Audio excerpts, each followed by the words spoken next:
Isang umaga, sa loob ng aming munting tahanan, naaninag ko ang liwanag ng araw na tumatagos sa bintana. Nagsimula ang araw na ito na tila karaniwan lamang, ngunit may kakaibang nararamdaman ako sa hangin. Parang may isang bagay na magbabago sa takbo ng mga pangyayari. Ako si Mika, 16 na taong gulang, at masaya akong nabubuhay sa aming barangay kasama ang aking matalik na kaibigan na si Lila. Sa kabila ng lahat ng pagsubok sa buhay, kami ni Lila ay palaging nagdadamayan.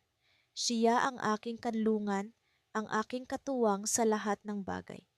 Ngunit sa araw na ito, may kakaibang bumabagabag sa akin. Habang naglalakad ako papunta sa aming eskwelahan, kapansin-pansin ang katahimikan sa paligid. Kahit ang mga ibon ay tila nag-aalangan sa kanilang pag-awit. Dumaan ako sa bahay ni Lila para sunduin siya, ngunit nagulat ako nang makita kong sarado ang kanilang pintuan. Karaniwan ay bukas ito at madalas kong naririnig ang boses ng kanyang ina na nag-aalok ng almusal. Walang tugon mula sa loob ng bahay. Tila walang tao. Nagpasya akong magpatuloy na lamang sa eskwelahan at makikita ko siya doon. Ngunit sa pagdating ko, wala si Lila sa aming silid-aralan. Wala siyang iniwang mensahe o kahit anong paalam sa akin. Nagsimula akong mag-alala. Hindi ito ang karaniwang asal ni Lila. Palaging magkakasama kami at palaging nag-uusap tungkol sa lahat ng bagay. Nagpatuloy ang araw na puno ng pag-aalala at tanong sa aking isipan. Ano ang nangyari kay Lila? Bakit siya biglang nawala ng walang paalam? Sa pagtatapos ng klase, umuwi ako ng bahay na may mabigat na puso. Sa aking pagdating, may isang liham na nakapatong sa mesa. Ang aking ina ay nag-uumpisa ng maghapunan, ngunit ang kanyang mga mata ay puno ng pag-aalala. Mika, may dumating na sulat para sa iyo, sabi niya habang itinuturo ang liham. Dahan-dahan kong kinuha ito at naramdaman ko ang kakaibang kaba. Nang buksan ko ang sobre, hindi ko makapaniwala sa aking nabasa.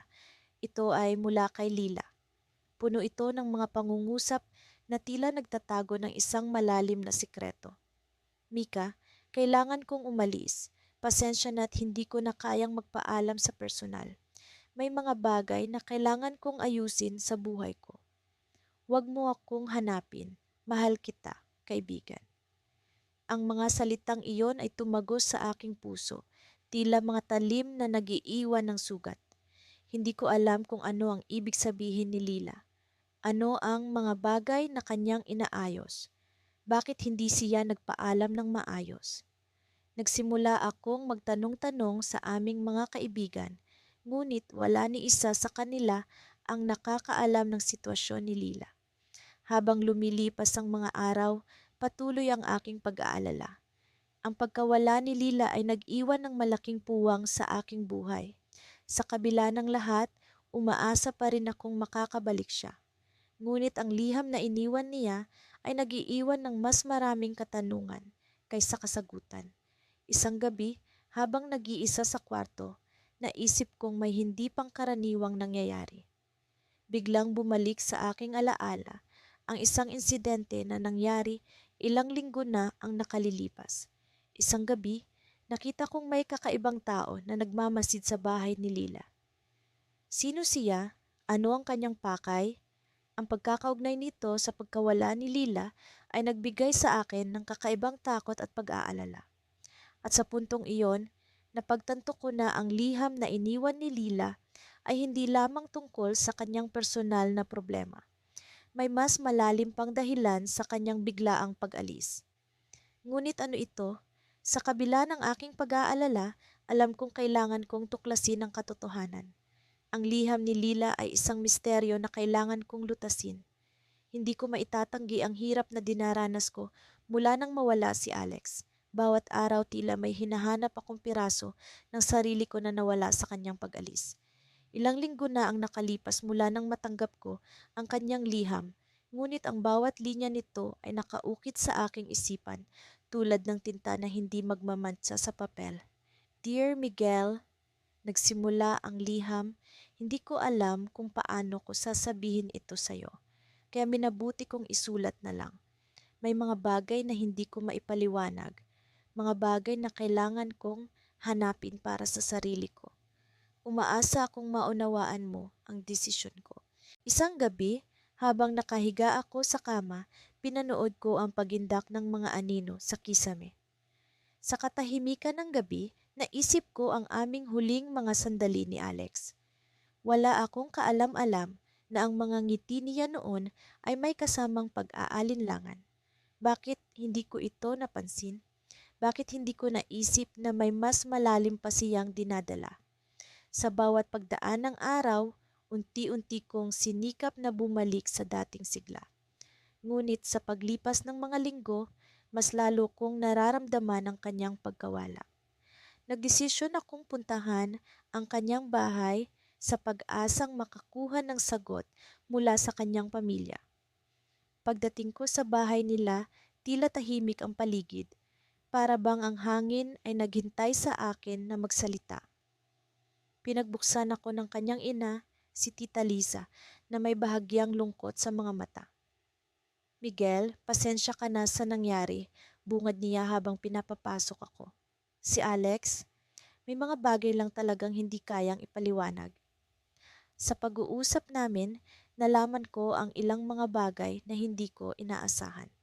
Ayon kay Tita Liza, si Alex ay matagal na nang nagkakaroon ng lihim na komunikasyon sa isang taong hindi kilala ng kanilang pamilya.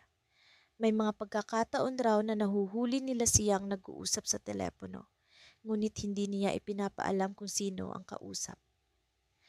Pinilit namin siyang kausapin tungkol dito, kwento ni Tita Liza. Ngunit palaging sinasabi ni Alex na hindi pa siya handang ipaliwanag. Naisip ko, baka ito ang dahilan kung bakit siya umalis. Ang kakaibang impormasyon na ito ay nag-iwan ng tanong sa aking isipan. Sino ang taong iyon at bakit tila ito ang naging dahilan ng kanyang pag-alis? Nagpasalamat ako kay Tita Lisa at nagpaalam. Dala ang bagong misteryo na umusbong sa aking isipan. Sa pagitan ng mga araw na patuloy akong nag-aaral at nakikipagkaibigan, hindi ko maiwasang mag-isip. Nagsimula akong magtanong-tanong sa aming mga kaibigan sa pag-asang may nalalaman sila tungkol sa kalagayan ni Alex, ngunit tila walang may alam. Para bang si Alex lamang ang nagtatago ng lihim na ito. Isang gabi, habang naglalakad ako pauwi mula sa eskwelahan, may napansin akong kakaiba. Isang lalaking naka-jacket ang tila sumusunod sa akin. Nagmadali akong maglakad, ngunit ramdam ko pa rin ang kanyang presensya. Nang makarating ako sa kanto ng aming bahay, huminto siya at naglakad palayo. Sino siya at bakit niya ako sinusundan? Kinabukasan, habang pauwi muli ako, nakita ko ang lalaking iyon sa parehong lugar. Ngayon, mas matapang ang loob ko. Huminto ako at hinarap siya. Sino ka? Bakit mo ako sinusundan? Tanong ko, puno ng kaba. Ngunit sa halip na sumagot, nag-abot siya sa akin ng isang liham.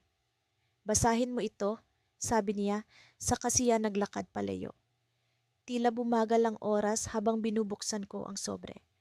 Isa na namang liham mula kay Alex. Miguel, nagsimula ito.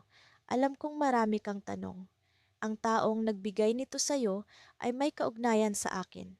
Hindi ko siya pwedeng pangalanan, ngunit siya ang makakatulong sa'yo na malaman ang dahilan ng pag-alis ko. Patawarin mo ako kung hindi ko ito nasabi sa'yo noon. Ang mga salitang iyon ay nag-iwan ng kakaibang kaba sa aking dibdib.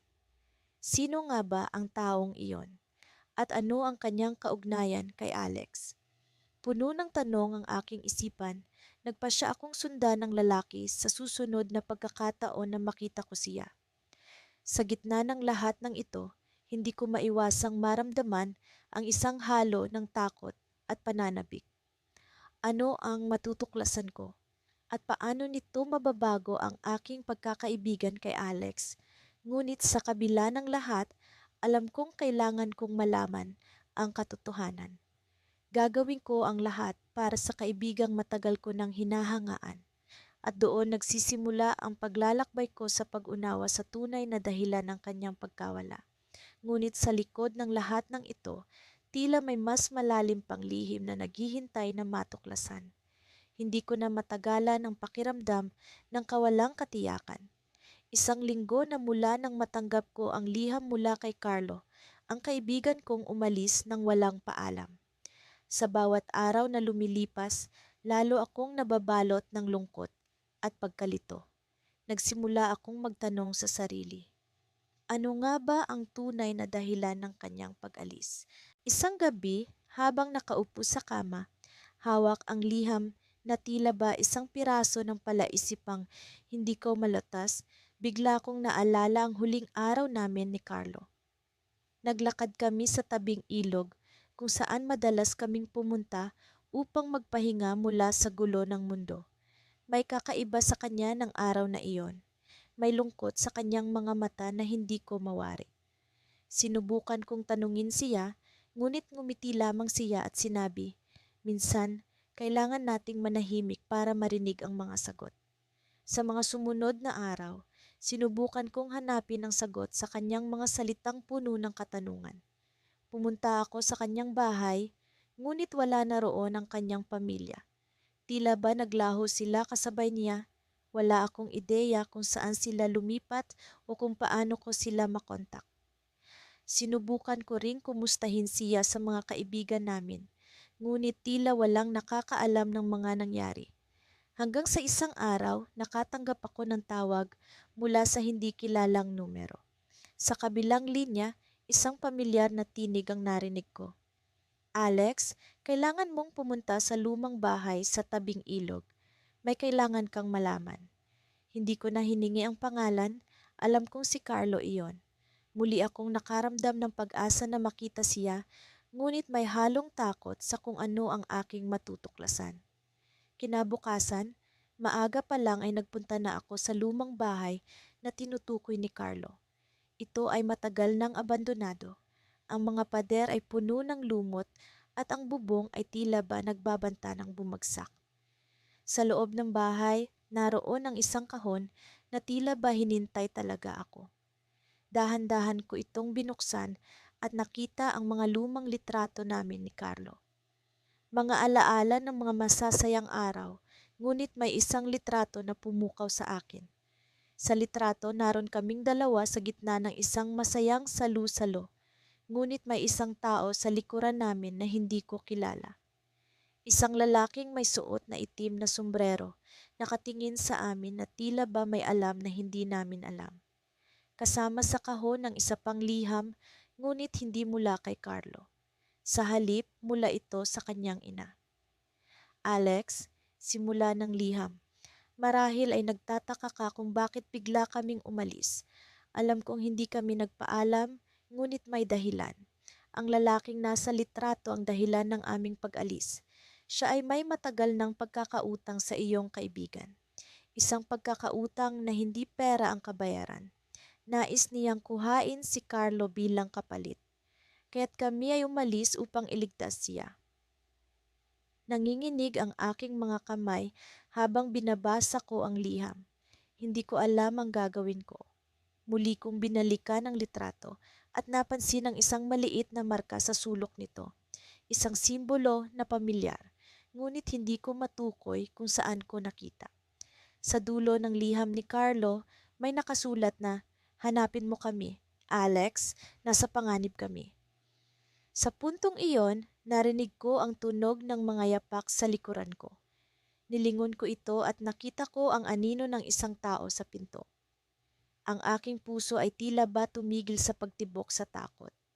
Ngunit sa halip na si Carlo, isang malalim na tinig ang nagsalita. Alam kong hinahanap mo siya, Alex. Ngunit mas mabuting kalimutan mo na siya.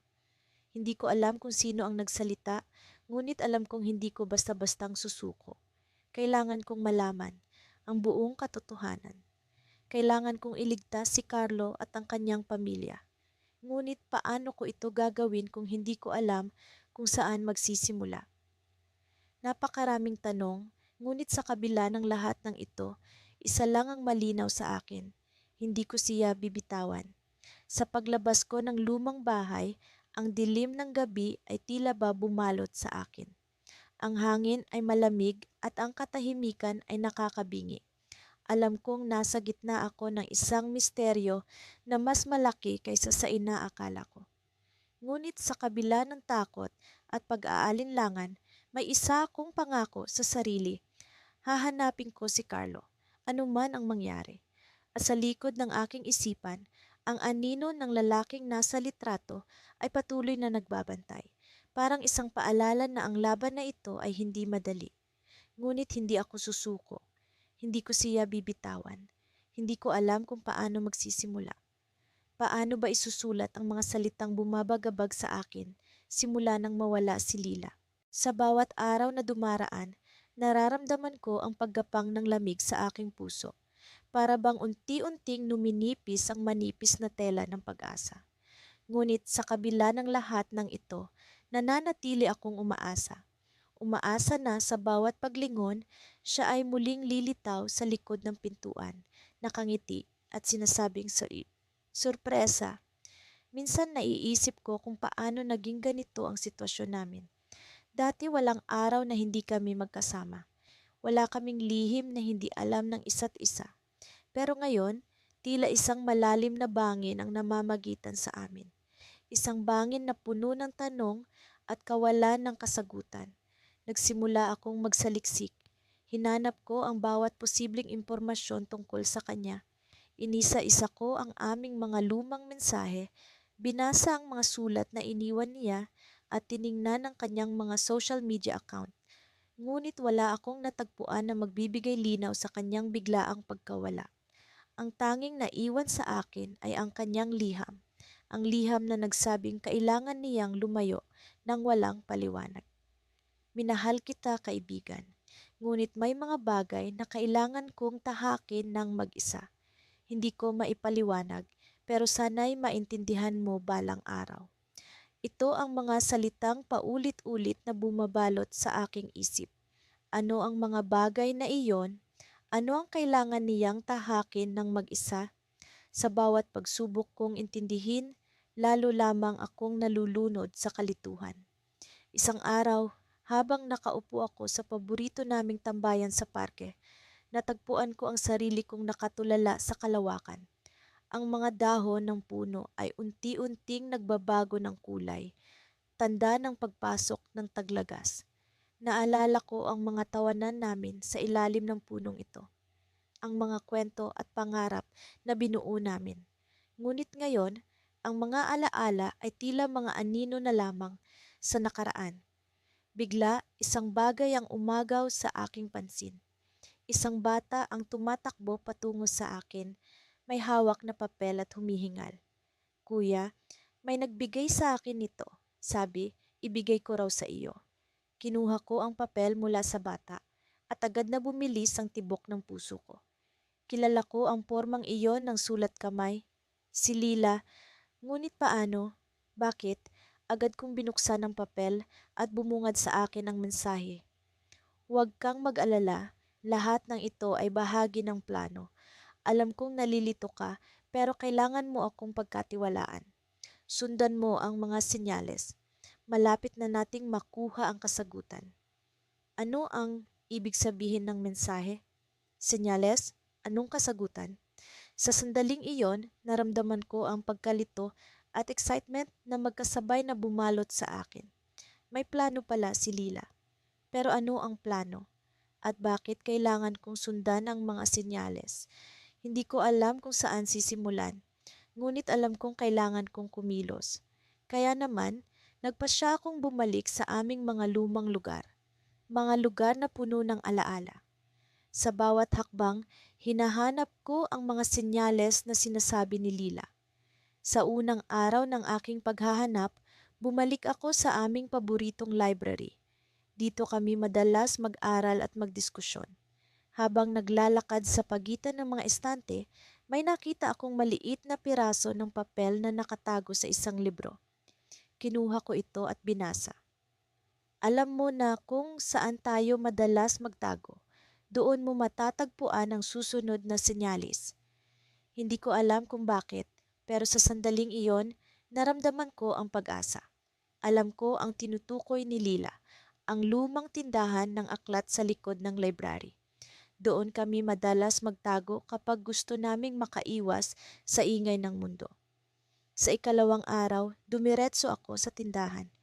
Pagpasok ko, agad akong sinalubong ng amoy ng lumang papel at tinta. Naglakad ako patungo sa sulok kung saan kami madalas nauupo. At doon, sa ibabaw ng mesa, may isa pang mensahe. Isang hakbang na lang, malapit ka na. Habang binabasa ko ang mensahe, naramdaman kong bumibilis ang tibok ng puso ko. Malapit na akong makuha ang kasagutan. Ngunit ano ang kasagutan? Sa ikatlong araw, bumalik ako sa parke, sa ilalim ng punong madalas naming tambayan. At doon, may nakita akong piraso ng papel na nakatali sa sanga. Sa likod ng bangin, ang katotohanan ay naghihintay. Hindi ko alam kung ano ang ibig sabihin nito, ngunit alam kong kailangan kong malaman. Sa sandaling iyon, naramdaman ko ang kakaibang enerhiya. Parang may puwersang nagtutulak sa akin na sundan ang huling senyales. Sa kabila ng takot at pag-aalinlangan, nagpasya akong sundan ng bangin sa dulo ng parke. Habang papalapit ako, naramdaman ko ang pagninig ng lupa sa ilalim ng aking mga paa. Sa likod ng bangin, isang lihim ang naghihintay. Ngunit hindi ko inaasahan ang aking matutuklasan. Sa likod ng bangin, natagpuan ko ang isang kahon. At sa loob nito, ang huling liham ni Lila. Ngunit sa pagbukas ko, isang pangalan ang bumungad sa akin. Isang pangalang hindi ko inaasahan. At sa sandaling iyon, nalaman ko ang katotohanan. Ang liham ay hindi lamang para sa akin. Isa itong mensahe para sa aming dalawa. At ang pangalang iyon ay tila isang susi sa isang pinto ng misteryo na matagal nang nakatago. Hindi ko inaasahan ang twist na ito. Ngunit alam kong kailangan kong malaman ang buong kwento. Ngunit paano? Paano ko haharapin ang katotohanan ito? Hindi ko alam kung paano sisimulan ang kwentong ito, ngunit sa bawat paglipas ng araw, tila lalo akong nadadala sa misteryo ng pagkawala ni Mika. Sa loob ng ilang linggo, ang pag-iisip sa kanya ay naging bahagi na ng aking araw-araw na buhay, isang mahapding paalala ng isang kaibigang umalis ng walang paalam. Hanggang sa isang araw, isang liham ang dumating sa aking pintuan. Hindi ko inaasahan ang pagdating ng sulat na iyon. Nang buksan ko ang pintuan ng bahay, naroon ito. Isang simpleng puting sobre na walang nakasulat na pangalan, tanging ang aking address lamang. Kinabahan ako, ngunit may parte ng aking sarili na umasa na baka si Mika ang nagpadala. Sa loob ng liham, naroon ang kakaibang pakiramdam ng pag-asa at takot na magkasabay na bumalot sa akin. Binalik ko ang sobre sa loob ng bahay at naupo sa lamesa. Dahan-dahan kong binuksan ang liham, tila may halong kaba at pananabik sa laman nito. Ang mga salitang nakasulat sa loob ay tila nakapako ang aking mga mata sa papel. Ang pirma sa dulo ay walang iba kundi ang kay Mika. Para kay Sofia, ang panimula ng liham. Alam kong nagtataka ka kung bakit ako umalis at inaamin kong hindi ko ito planado. Ngunit may mga bagay na kailangang gawin, mga desisyon na kailangang pag-isipan at mga lihim na dapat ilihim. Ang balintataw ko ay tila bumagal sa bawat salitang binabasa ko. Ang mga salitang iyon ay nagdulot ng mga tanong na hindi ko alam kung paano sasagutin. Ano ang mga lihim na tinutukoy ni Mika? Bakit kailangan niyang umalis? Alam kong nag-aalala ka at humihingi ako ng tawad sa sakit na naidulot ko sa iyo. Patuloy ng liham. Ngunit Sofia, may mga bagay na hindi ko maipaliwanag sa iyo sa ngayon. May mga bagay na mas mabuting hindi mo nalalaman. Ngunit huwag kang mag-alala, hindi kita pababayaan. Ang mga salitang iyon ay parang pako sa aking puso. Ang liham na ito ay tila isang piraso ng puzzle na hindi ko pa makumpleto.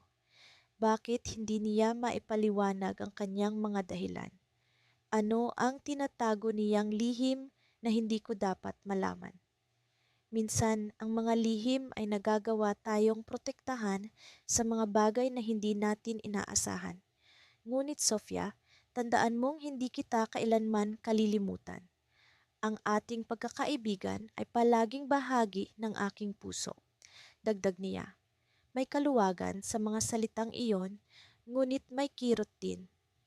Ang pagkakaibigan namin ni Mika ay isang bagay na pinahahalagahan ko at kahit na naguguluhan ako, nararamdaman ko pa rin ang koneksyon na hindi maaaring mawasak ng kahit ano.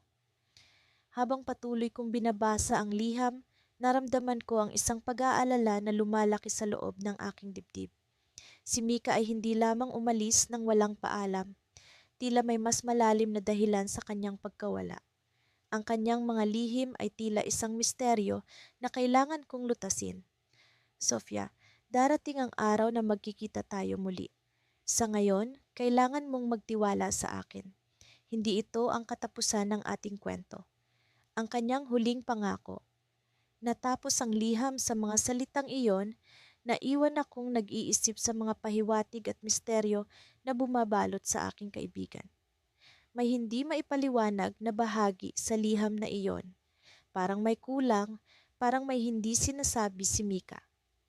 Tumayo ako mula sa lamesa, hawak pa rin ang liham, at tumingin sa labas ng bintana. Ang araw ay patuloy na sumisikat, ngunit ang damdamin ko ay tila nasa gitna ng bagyo. Sa likod ng aking isip, may isang tanong na paulit-ulit na bumabalik. Ano ang tunay na dahilan ng pag-alis ni Mika? Habang iniisip ko ang mga iyon, biglang may bumukas na tunog mula sa aking telepono. Isang mensahe ang natanggap ko mula sa isang hindi kilalang numero. Ang mensahe ay naglalaman ng isang larawan na nagpakita kay Mika hindi mag-isa kundi kasama ang isang taong hindi ko kilala. Sa likod ng kanilang kinaroroonan ay isang lugar na tila hindi pamilyar sa akin. Muli akong binalot ng takot at pagkabahala. Sino ang kasama ni Mika? Bakit siya naroon? At ano ang kinalaman ng taong iyon sa kanyang pagkawala? Ang liham na ito ay tila simula pa lamang ng isang mas malalim na kwento. Isang kwento na puno ng mga tanong na naghihintay ng kasagutan. Sa dulo ng liham, sa kabila ng mga pangako ni Mika, naramdaman ko ang bigat ng misteryo na kailangan kong harapin, ngunit hindi ko alam kung saan magsisimula. Ang liham na ito ay nagtapos sa isang cliffhanger na tila walang kasiguraduhan, isang misteryong hindi ko alam kung paano lulutasin, ngunit alam kong kailangan kong subukan. Sa huling bahagi ng aking kwento, isinumpa ko sa aking sarili na hindi na ako muling magpapaloko sa mga misteryosong pangyayari. Ngunit tila ba ang kapalaran ay may ibang plano para sa akin. Ang pagkawala ni Mia ay nagdulot ng isang malalim na sugat sa aking puso. Isang sugat na hindi ko alam kung kailan maghihilom.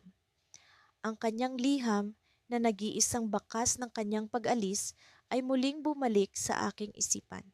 Sa bawat pagmulat ko sa umaga, tila ba naririnig ko ang kanyang boses, sinasabi ang mga salitang hindi ko kailanman inaasahan. Isang araw, habang naglalakad ako sa paborito naming parke, may napansin akong kakaiba sa paligid. Ang mga dahon ng mga puno ay tila naglalagas na kahit hindi pa naman taglagas. Ang hangin ay may kakaibang lamig na tila ba bumubalot sa akin ng mga alaala ng nakaraan. Sa ilalim ng lilim ng isang malaking puno, may nakita akong isang matandang nakaupo, hawak-hawak ang isang lumang aklat. Ang kanyang mga mata ay tila puno ng mga lihim na hindi ko mawari.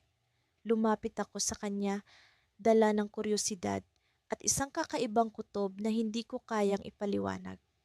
Nang makita niya ako, ngumiti siya, isang ngiti na tila ba pamilyar. Magandang umaga po, bati ko. Ano po ang binabasa ninyo? Tumingin siya sa akin at sa kanyang mga mata, naramdaman ko ang isang koneksyon na hindi ko maipaliwanag. Isang kwento ng pagkakaibigan na nawala, ngunit hindi kailanman naglaho. Sagot niya habang ibinaba ang aklat sa kanyang kandungan. Nagtaka ako sa kanyang sinabi. Parang may alam siya tungkol sa akin at kay Mia. Isang kwento po ba ito? Tanong ko, sinusubukang alamin ang kanyang ibig sabihin. Hindi lahat ng kwento ay natatapos sa mga pahina ng aklat. Sagot niya habang tinititigan ako. Alam mo ba kung saan pumupunta ang mga liham na hindi na ipapadala?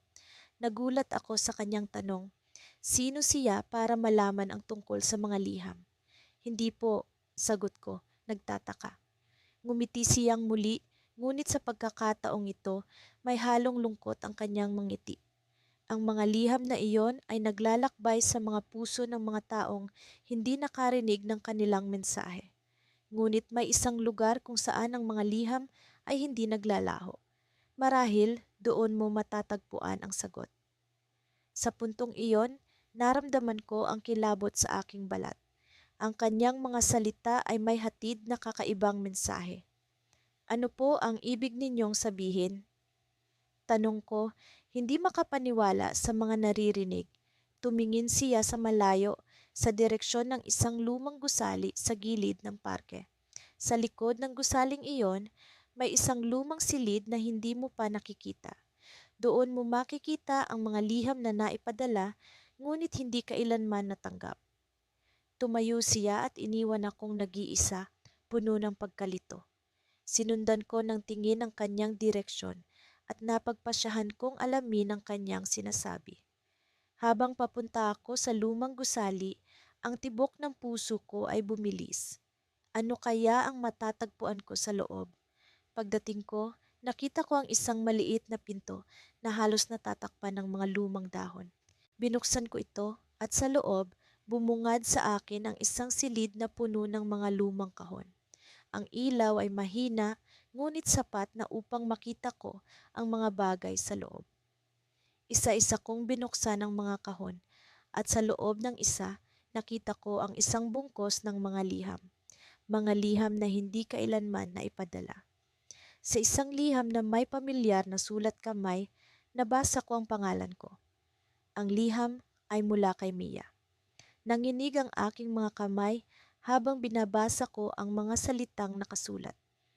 Mahal kong kaibigan, alam kong nagtataka ka kung bakit ako umalis.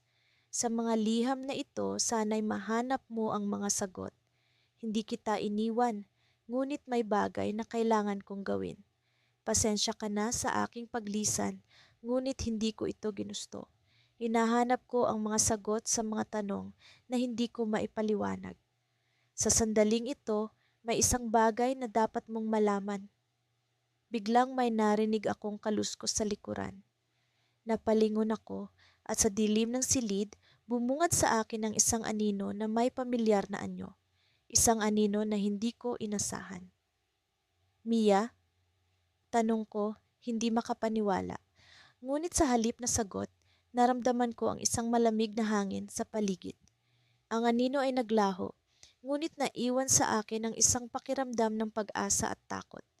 Ang liham ay hindi natapos, ngunit ang mga salitang nabasa ko ay nagbigay sa akin ng lakas upang ipagpatuloy ang paghahanap sa mga sagot na matagal ko nang inaasam. Sa kabila ng mga takot at pag-aalinlangan, alam kong hindi pa tapos ang kwento namin ni Mia. At sa bawat hakbang na aking gagawin, hindi lang ako ang naghahanap, kundi pati siya sa isang mundo na puno ng misteryo at pag-asa. Sa aming munting bayan, kung saan bawat sulok ay puno ng alaala, naroon ang lihim na bumabagabag sa akin. Ang liham ni Miguel, ang kaibigan kong umalis nang walang paalam, ay patuloy na nag-iwan ng tanong sa aking isipan. Maraming araw na ang lumipas, ngunit ang bawat salita sa kanyang liham ay tila sariwa pa rin sa aking alaala. Sa bawat pagmulat ng aking mga mata tuwing umaga, bumabalik sa akin ang aming mga tawanan, ang mga pangarap na aming binuo at ang mga pangakong binitiwan.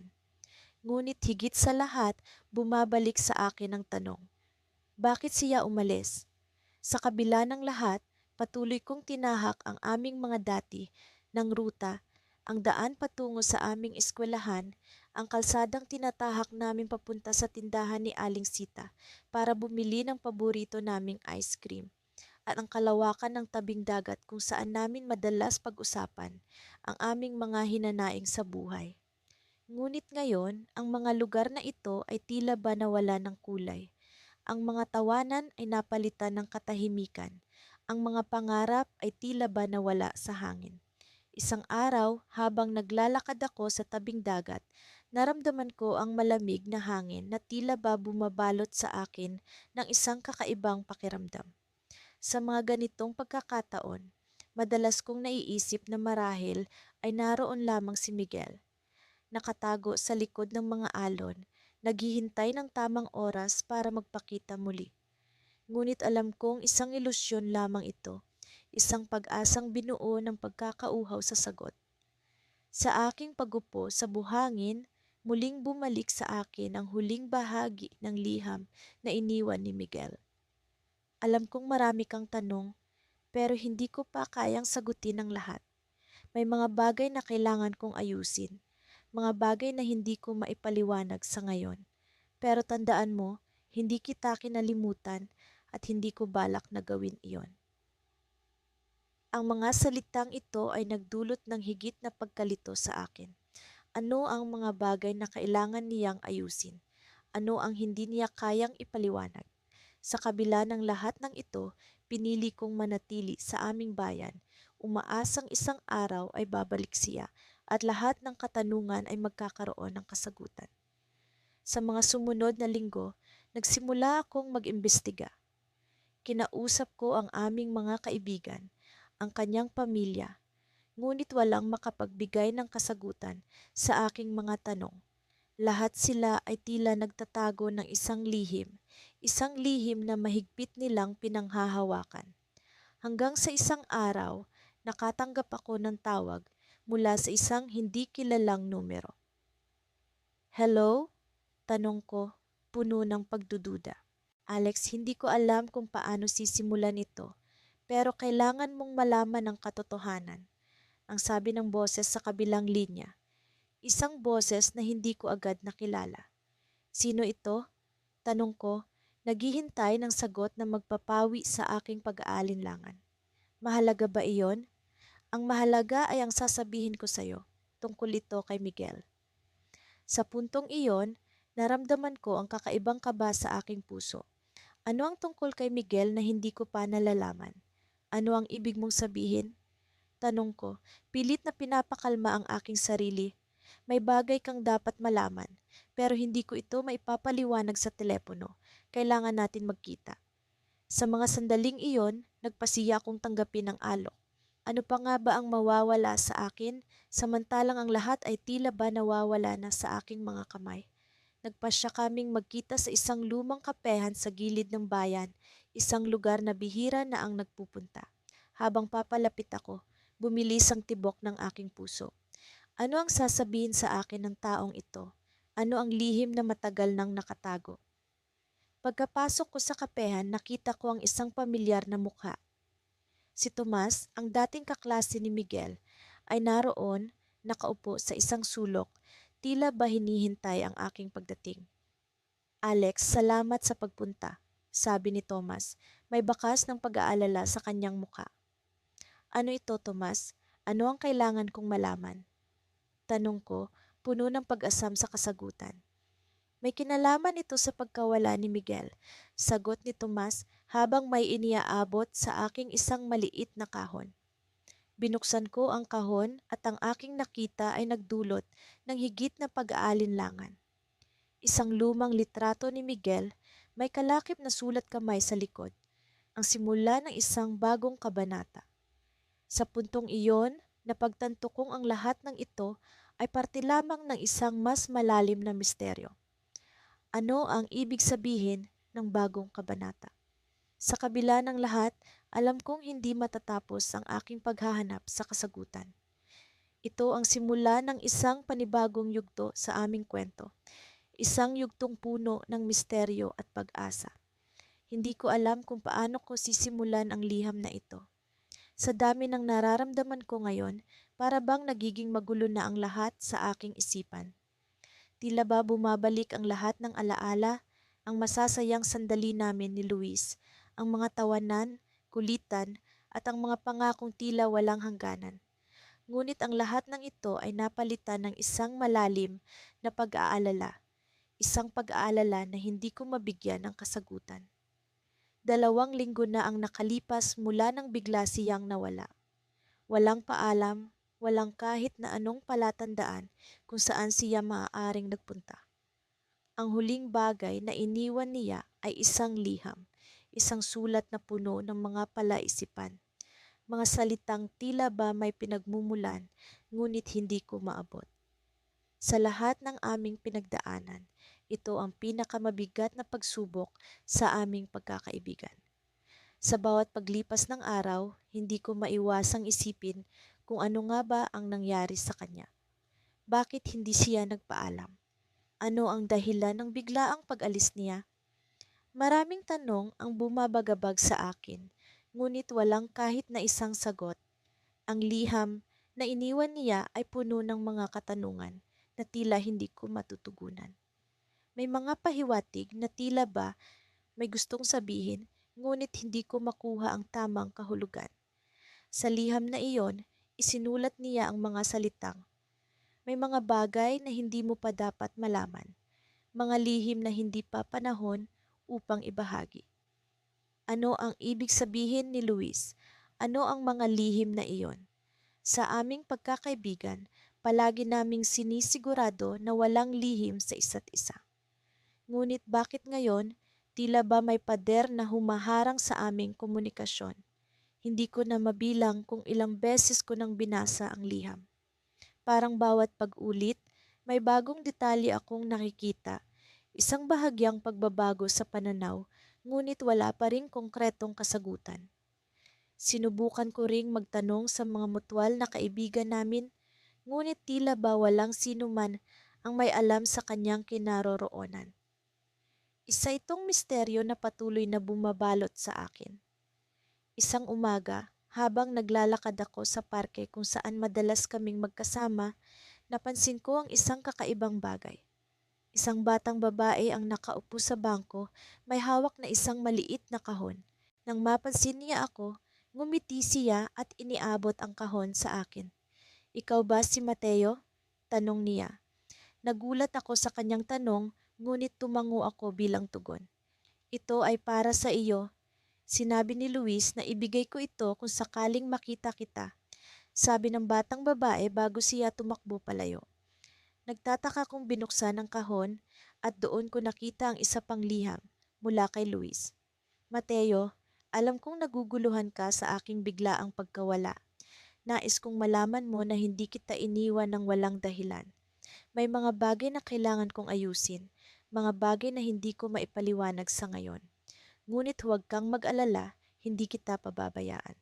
Sa tamang panahon, babalik ako at ipapaliwanag ang lahat." Habang binabasa ko ang mga salitang iyon, naramdaman kong may bumabalot sa aking puso. Isang pag-asa na, sa kabila ng lahat, may pag-asa pa.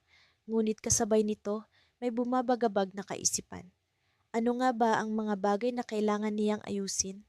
At bakit hindi niya ito maipaliwanag sa akin ngayon? Patuloy kong iniisip ang mga pahiwatig sa liham, na tila isang palaisipan na hindi ko mabigyang solusyon. Nagsimula akong magtanong sa sarili, may kinalaman ba ito sa mga bagay na hindi ko pa nalalaman? May mga lihim ba ang hindi ko pa natutuklasan? Sa kabila ng lahat ng ito, isang bagay lang ang sigurado ako.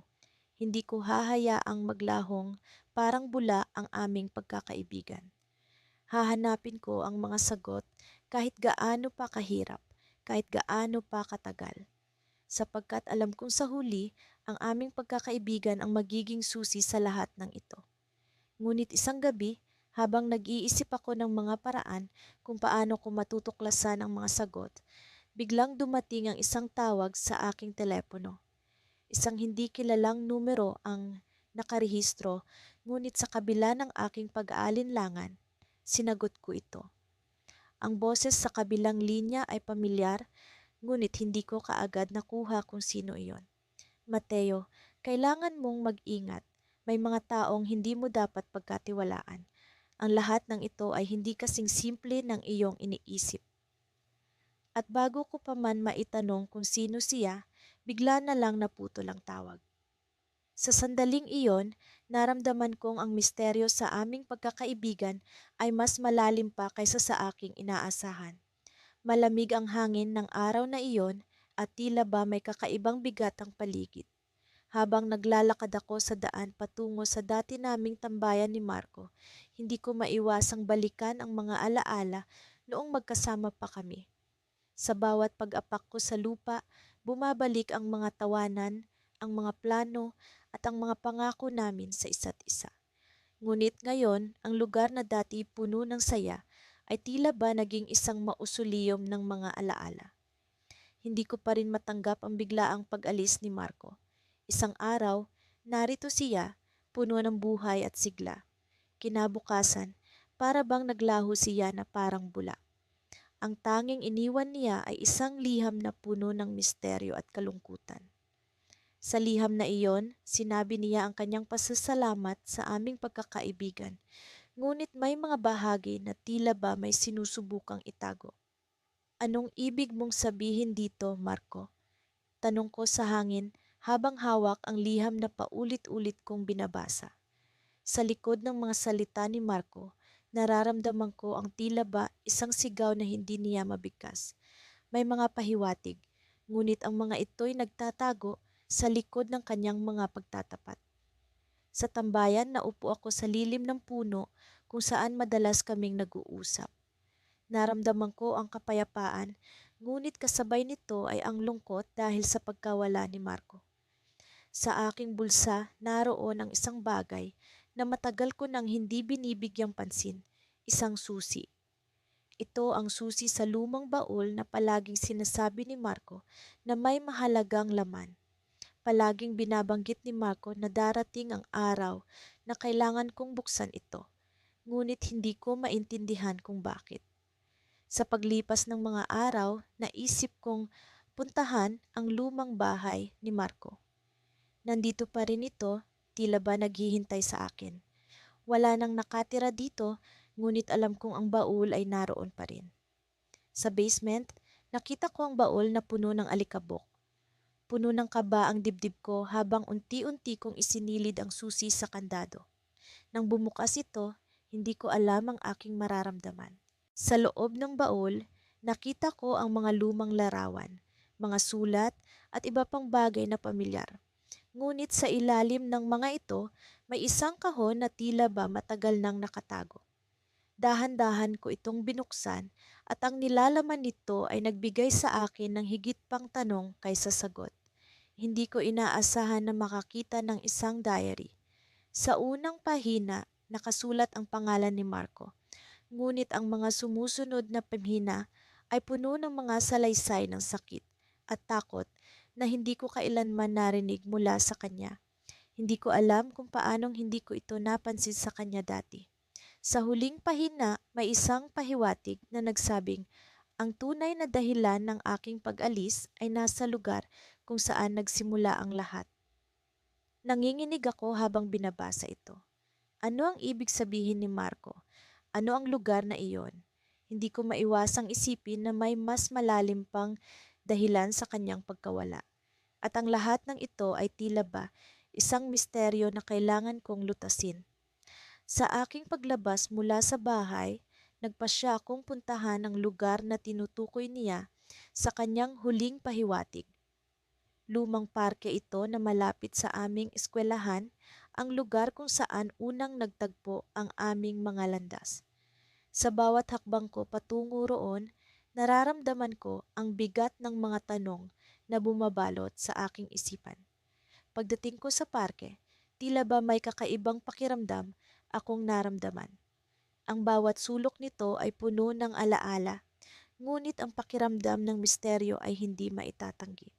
Habang naglalakad ako patungo sa gitna ng parke, may napansin akong isang bagay na kumikinang sa lupa. Yumuko ako upang tingnan ito at nakita ko ang isang maliit na kahon na may nakasulat na pangalan ko. Hindi ko alam kung paano iyon naroon, ngunit nang buksan ko ito, natagpuan ko ang isang piraso ng papel na may nakasulat na, "Sa wakas natagpuan mo na ang simula ng lahat. Ang tunay na kasagutan ay nasa likod ng mga alaala." Puno ng tanong ang isipan ko. Ano ang ibig sabihin nito? Sa likod ng mga alaala? Habang nakatayo ako roon, naramdaman ko ang presensya ni Marco, para bang naroon siya, nagmamasid sa akin. Hindi ko alam kung ano ang susunod na mangyayari, ngunit alam kong ang lahat ng ito ay simula pa lamang ng mas malalim na paglalakbay patungo sa tunay na dahilan ng kanyang pagkawala. Sa bawat hakbang ko patungo sa lumang parke, tila bumibigat ang aking mga paa. Hindi ko maipaliwanag ang damdamin na bumabalot sa akin, halo-halong takot, pananabik at lungkot. Ang bawat pagkaluskos ng mga dahon sa ilalim ng aking mga paa ay tila paalala ng mga alaala ng aming nakaraan ni Lila, ang matalik kong kaibigan na biglang umalis ng walang paalam. Matagal na rin mula nang umalis si Lila. Walang kahit isang liham o mensahe man lamang ang iniwan niya. Sa kabila ng aming pinagsamahan, hindi ko alam ang dahilan ng kanyang pag-alis. Minsan, napapaisip ako kung may nagawa ba akong mali o kung may hindi ba siya nasabi sa akin. Pero sa kabila ng lahat ng pag-aalala, hindi ko siya magawang kalimutan, lalo na ang mga tawa, kwento at mga pangarap na pinagsaluhan namin. Ngayon, narito ako sa parke, sa lugar kung saan madalas kaming magtagpo ni Lila. Sa tingin ko, ito ang huling pagkakataon para malaman ang katotohanan. Sa aking bulsa ay naroon ang liham na natanggap ko, 1 linggo na ang nakakaraan, na nagsasabi ng oras at araw na dapat akong pumunta rito. Ang liham ay walang lagda, ngunit alam kong si Lila ang may gawa nito. Nararamdaman ko. Pagdating ko sa parke, nakita ko ang lumang bench na madalas naming upuan. Sa ibabaw nito ay may isang maliit na kahon na tila ba itinakda para sa akin. Dahan-dahan akong lumapit, ang puso ko'y nagbabadyang tumalon sa kaba. Nang buksan ko ang kahon, naroon ang mga litrato namin ni Lila, mga munting alaala ng aming kabataan. Kasama nito ay ang isa pang liham na isinulat sa pamilyar na sulat kamay. Minahal kita bilang kaibigan at hindi ko magawang magpaalam ng personal. Kung binabasa mo ito, marahil ay naiintindihan mo na ang lahat. Nais kong malaman mo na ang dahilan ng aking pag-alis ay hindi ikaw, kundi ang sarili kong mga kasawian. Ang mga alaala natin ay hindi kailanman mawawala, ngunit kailangan kong hanapin ang sarili kong landas, paumanin sa pagiging makasarili. Mahal kita, kaibigan ko. Habang binabasa ko ang liham, hindi ko napigilang umiyak. Pakiramdam ko'y nabunutan ako ng tinik sa dibdib, ngunit kasabay nito ay naramdaman ko ang kawalan. Hindi ko man lubos na nauunawaan ang lahat, pero alam kong kailangan ko siyang palayain kahit gaano pa kasakit. Nang tumingala ako mula sa liham, may isang figura sa di kalayuan ang naglalakad patungo sa akin. Ang silweta ay pamilyar, ngunit hindi ko agad mawari kung sino.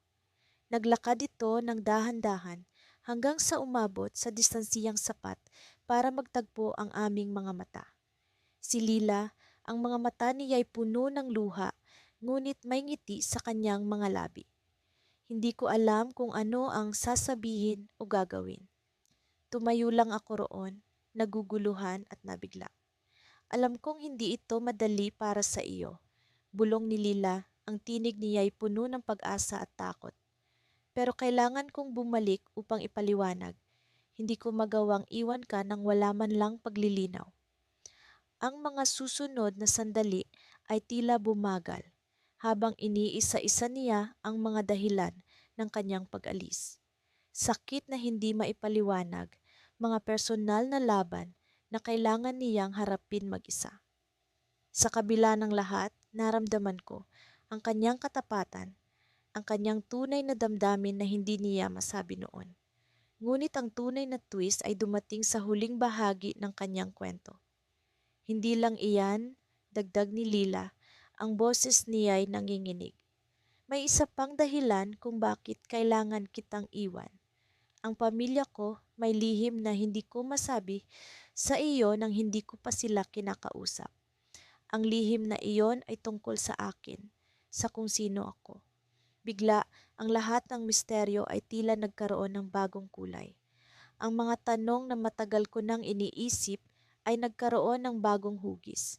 Anong lihim ang tinutukoy ni Lila? Paano ito makakaapekto sa aming pagkakaibigan? Ang mga sagot ay tila nasa dulo ng aking pag-unawa, ngunit kailangan kong maghintay. Hindi ko alam kung paano haharapin ang bagong revelasyon na ito, ngunit isa lang ang tiyak, sa kabila ng lahat ng sakit at misteryo, ang aming pagkakaibigan ay hindi kailanman magwawakas. Habang unti-unting lumalalim ang gabi, naramdaman ko ang kalmadong hangin na bumabalot sa amin.